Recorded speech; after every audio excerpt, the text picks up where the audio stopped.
اعوذ باللہ من الشیطان اللعین الرجیم بسم اللہ الرحمن الرحیم وبہ نستعین وہو خیر معین اما بعد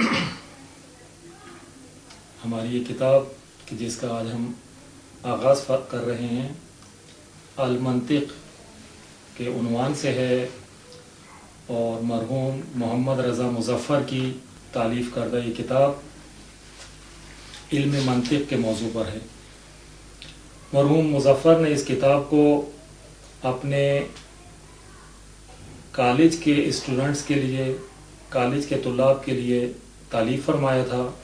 اور جدید روش اور تمارین کے ساتھ، مشقوں کے ساتھ اس کتاب کو انہوں نے مرتب کیا ہے۔ اور مرحوم مظفر کی روش اس کتاب میں یہ رہی ہے کہ انہوں نے ایک بات کو چند انداز سے تکرار کر کے مثالوں کے ساتھ طالب علم کے لیے واضح کیا ہے تاکہ مبتدی طالب علم کو علم منطق کے سمجھنے اور اس پر دسترس حاصل کرنے کے لیے کوئی مشکل پیش نہ آئے۔ آج اس پہلے جلسے میں ہم علم منطق کی جس بحث کا آغاز کر رہے ہیں وہ ہے مدخل کا عنوان۔ المدخل یعنی ورود بحث کے حوالے سے کہ جب علم منطق کو ہم شروع کرتے ہیں تو مقدمتاً اس بات کو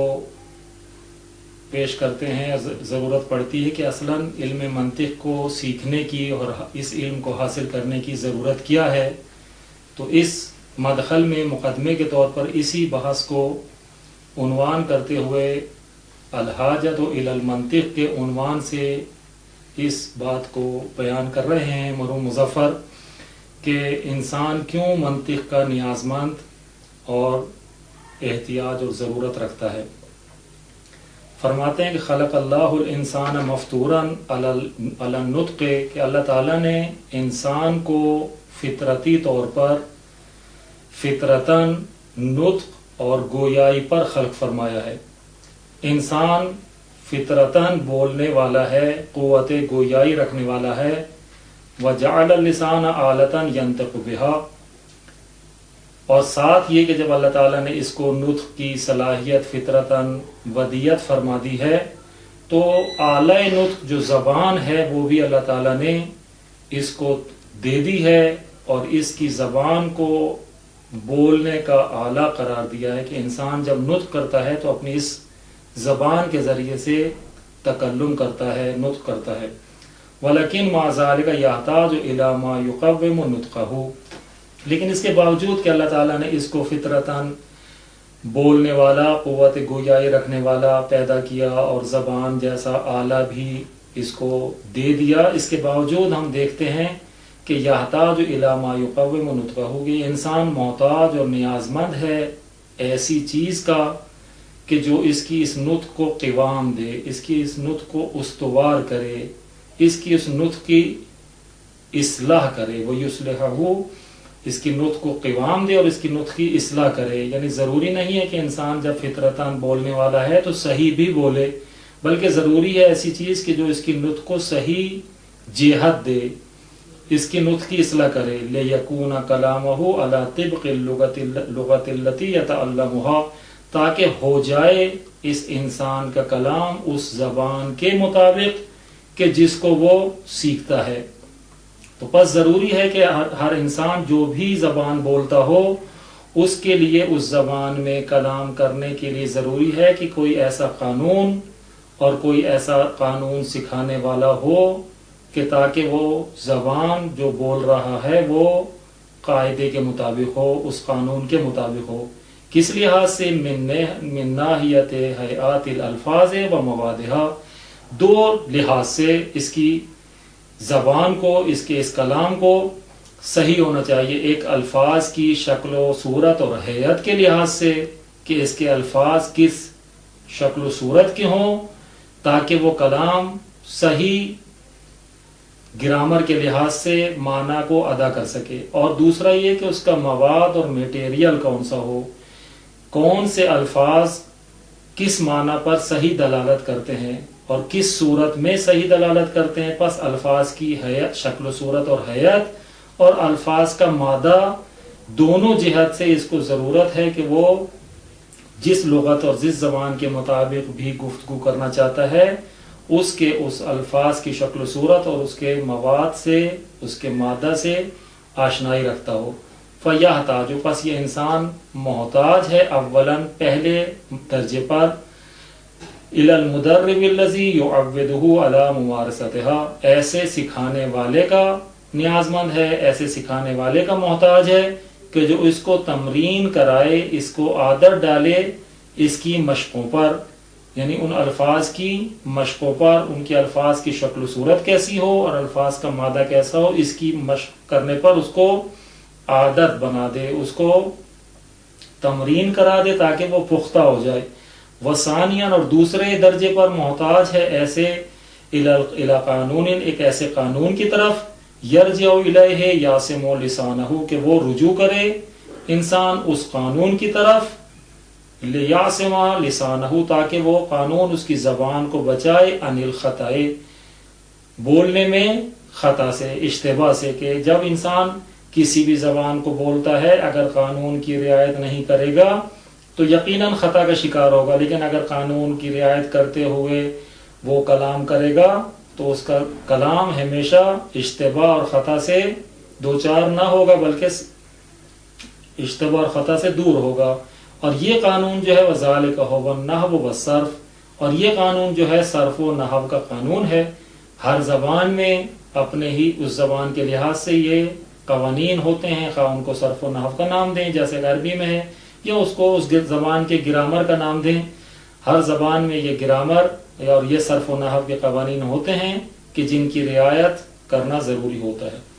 وَكَذَلِكَ، اور اسی طریقے سے اللہ تعالیٰ نے خلق اللہ الانسان مفطورا علی التفکیر۔ اب ہم آتے ہیں منطق کی گفتگو کی طرف۔ یہ تو ہم نے زبان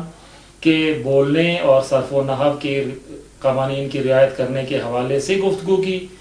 تاکہ انسان کی نطق اور اس کی جو گفتگو ہے وہ صحیح ہو اور اس میں خطا سے دوچار نہ ہو۔ اب جب منطق کی طرف ہم آتے ہیں تو کیونکہ منطق کا تعلق انسان کی عقل و فکر سے ہے تو فرماتے ہیں کہ اسی طریقے سے اللہ تعالیٰ نے انسان کو فطرتاً فکر پر اور سوچ و بچار پر اور عقل رکھنے پر خلق فرمایا ہے کہ انسان فطرتاً مفکر ہے، فکر کرنے والا ہے، اور یہ اللہ تعالیٰ نے اس کو خلقتاً ودیت فرما دی ہے، صلاحیت، بما منعہ من قوت عاقلۃ مفکرۃ، اس چیز کی سبب سے کہ جو اللہ تعالیٰ نے قوت عاقلہ مفکرہ، عقل جیسی دولت سے اس کو نوازا ہے، عطا کی ہے وہ قوت کہ جو عاقلہ مفکرہ ہے، کہ جس کے ذریعے سے انسان غور و فکر کرتا ہے، اور یہ قوت جو ہے انسان کو فکر کرنے میں خطا سے دوچار نہیں ہونے دیتی۔ لا کالعجموات، نہ کہ ان بے زبانوں کی طرح، جیسے کہ حیوانات، چوپائے، کہ جو اللہ تعالیٰ نے ان کو خلق کیا ہے تو اس قوت عاقلہ مفکرہ سے بہرہ مند نہیں کیا، اس لیے وہ کیونکہ یہ قوت عاقلہ مفکرہ نہیں رکھتے، اس لیے جو ہے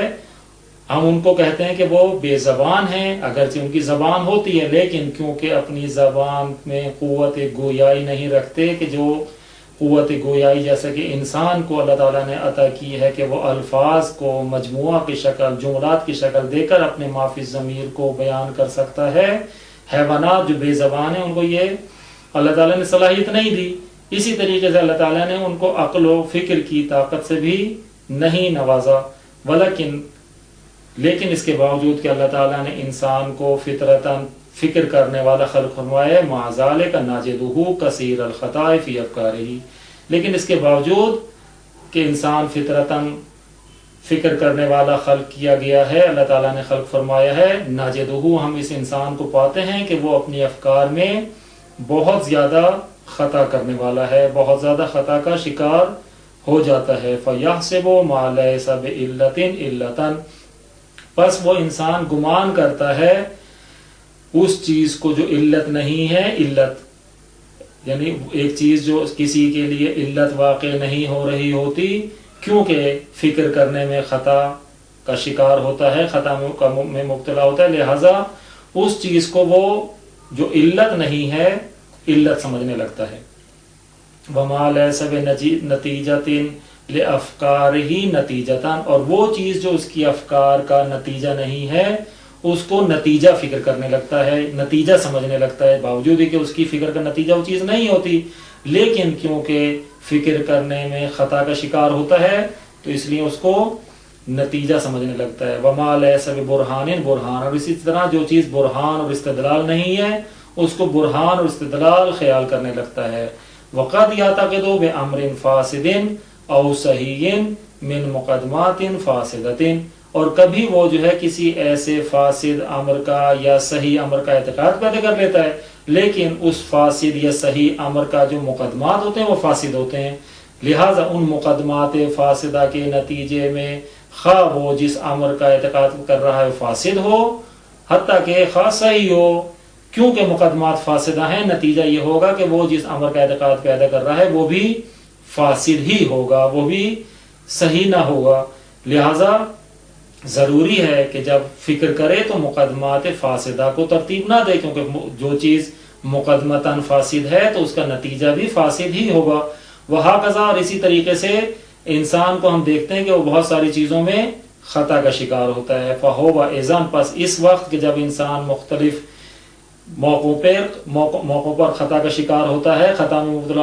مبتلا ہوتا ہے، تو پس اس وقت بحاجت الی ما یصح افکارہ و یرشدہ الی طریق الاستنتاج الصحیح، پس اس وقت انسان محتاج ہے، نیاز مند ہے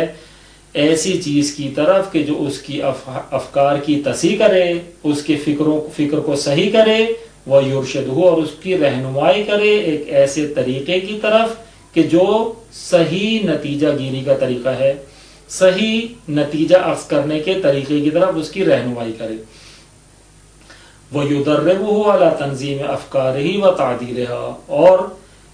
وہ نیاز مند ہے ایسی چیز کی طرف کہ جو اس کی مشق کرائے، اس کی تمرین کرائے اس کے افکار کے منظم کرنے پر، تاکہ جب افکار کو منظم کرے گا وَتَعْدِيلِهَا، اور افکار کو جو ایک دوسرے کے برابر صحیح طریقے سے رکھے گا، ایک صحیح جگہ پر رکھے گا۔ تعدیل یعنی کسی بھی چیز کو اس کے صحیح مقام پر رکھنا، منظم طریقے سے رکھنا۔ جب افکار کو منظم کرے گا اور صحیح مقام پر رکھے گا تو یہ جو ہے اس کی جو فکروں کا منظم کرنا ہے یا اس کے نتیجے کو بھی صحیح کر دے گا، نتیجہ بھی اس کا پھر صحیح ہوگا۔ نتیجہ یہ ہوگا کہ استنتاج صحیح اس کا نتیجہ بنے گا۔ وقت ذکروا ان علم المنطق هو العادات، اور کہتے ہیں کہ بتحقیق ذکر کیا ہے علماء منطق نے کہ بے شک جو علم منطق ہے هو العادات التي يستعين بها الانسان على العصمة من الخطا، کہ وہ وسیلہ، وہ طریقہ، وہ آلہ کہ جو جس کے ذریعے سے انسان اپنے فکر میں خطا سے محفوظ رہ سکتا ہے، وہ علم منطق ہے۔ علم منطق جو ہے ایسا آلہ ہے، ایسا ذریعہ ہے کہ جس کے ذریعے سے انسان خطا سے جو ہے محفوظ رہ سکتا ہے، خطا سے محفوظ رہنے پر مدد طلب کر سکتا ہے۔ بس علم منطق ہمیں خطا سے محفوظ رہنے پر جو ہے راستہ دکھاتا ہے، طریقہ دکھاتا ہے کہ اگر ہم علم منطق کے قوانین کی رعایت کریں گے تو خطا سے محفوظ رہیں گے۔ وَتُرْشِدُهُ إِلَى تَصْحِيحِ أَفْكَارِهِ، اور یہ علم منطق وہ آلہ اور وہ ذریعہ ہے کہ جو صحیح فکر کرنے کی طرف رہنمائی کرتا ہے۔ فَكَمَا أَنَّ النَّحْوَ وَالصَّرْفَ لَا يُعَلِّمَانِ الْإِنسَانَ النُّطْقَ، جس طریقے سے صرف و نحو جو ہے اگرچہ دو علم مفید علم ہے، لیکن یہ مفید علم انسان کو بولنا نہیں سکھاتے بلکہ صحیح بولنا سکھاتے ہیں۔ بولنا خود اللہ تعالیٰ نے اس کی فطرت میں ودیت کر دیا ہے، نطق کرنا خود اللہ تعالیٰ نے اس کو سکھا دیا ہے، اس کو ودیت کر دیا ہے۔ اس کے ماں باپ، اس کے اطراف میں رہنے والے اس کو بولنا سکھاتے ہیں، لیکن علم صرف و نحو جو ایسے قوانین کا مجموعہ ہے کہ اگر ان کی رعایت کرے تو اس کا بولنا خطا سے دوچار نہیں ہوگا۔ وَإِنَّمَا يُعَلِّمَانِهِ تَصْحِيحَ النُّطْقِ، بس علم صرف و نحو جو انسان کو بولنا نہیں سکھاتے بلکہ صرف یہ دونوں کیا سکھاتے ہیں کہ نطق صحیح ہو، بولنا صحیح ہو. فَكَذَلِكَ اسی طریقے سے علم منطق بھی لا يعلم الانسان التفکیر، انسان کو تفکیر کرنا، فکر کرنا نہیں سکھاتے بلکہ اللہ تعالیٰ نے انسان کو فطرتاً فکر کرنے والا پیدا کیا ہے. بس جب علم منطق انسان کو فکر کرنے والا نہیں بناتا، فکر کرنے کی تعلیم نہیں دیتا، بل یرشدہ الی تصحیح تفکیر، بلکہ یہ علم منطق انسان کی جو ہے رہنمائی کرتا ہے فکر کے صحیح کرنے کی طرف، فکر کی تصحیح کی طرف، کہ اگر علم منطق کے قوانین کی رعایت کریں گے تو فکر میں خطا سے دوچار نہیں ہوں گے. اذن فحاجتنا الی المنطق، بس اس وقت جو ہے علم منطق کی طرف ہماری جو حاجت اور ضرورت ہے وہ یہ ہے کہ یہ تصحیح افکارنا، کہ ہم اپنی فکر کو صحیح کریں. وما اعظمها من حاجت، اور اس سے زیادہ بڑی اور زیادہ عظیم کون سی ضرورت ہو سکتی ہے کہ انسان اپنی فکر کی اصلاح کر لے، فکر کی تصحیح کر لے. اس سے زیادہ اور کوئی بڑی ضرورت اور نیاز نہیں ہو سکتی. اب یہاں پر ایک اعتراض اور ایک اس کو جواب کی صورت میں ایک مفروضہ بیان کر رہے ہیں، ایک اشکال ہے، اور اس کو پھر مرحوم مظفر اپنے انداز سے جواب دے رہے ہیں. فرماتے ہیں کہ وَلَوْ قُلْتُمْ، اگر تم یہ کہو، یہ اعتراض کرو کہ إِنَّ النَّاسَ يَدْرُسُونَ الْمَنْطِقَ وَيَخْطَئُونَ فِي تَفْكِيرٍ، کہ بے شک لوگ علم منطق سیکھتے ہیں، علم منطق کا درس حاصل کرتے ہیں اور خطا کرتے ہیں فکر کرنے میں. علم منطق سیکھتے بھی ہیں لیکن اس کے باوجود فکر کرنے میں خطا کرتے ہیں. فَلَا نَفْعَ فِيهِ، بس اس علم کا تو کوئی فائدہ نہیں ہے، اس علم میں کوئی نفع نہیں ہے کہ جب سیکھ بھی لیں اس کے باوجود فکر کرنے میں خطا کریں، تو پھر ایسے علم کا کیا فائدہ.